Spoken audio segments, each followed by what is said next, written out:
Let's start in Japan. South Korea's Prime Minister Lee Nak-yeon, who is on the last day of his three-day stay in Tokyo, will meet with Japanese Prime Minister Shinzo Abe in a few hours, with relations between the two sides deeply frayed over trade and historical issues.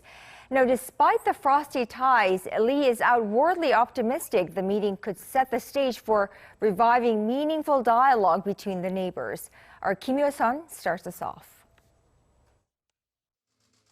Prime Minister Lee Nak-yeon is scheduled to sit down with Japanese Prime Minister Shinzo Abe late Thursday morning.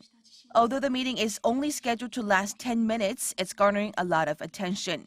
This is the first meeting of its kind in over a year since a ruling by the South Korean Supreme Court in 2018 that called for Japanese companies to compensate Korean victims of Tokyo's forced labor during its colonial rule of the Korean Peninsula.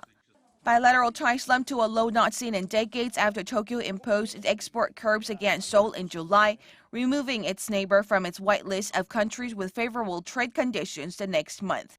In late August, South Korea announced it was terminating its military intelligence sharing pact with Japan, known as the General Security of Military Information Agreement. Against such a background, Prime Minister Lee expressed his will to create an ambience that could spur dialogue. I expect to see some outcome. Lee also plans to deliver a personal letter to Abe from President Moon Jae-in.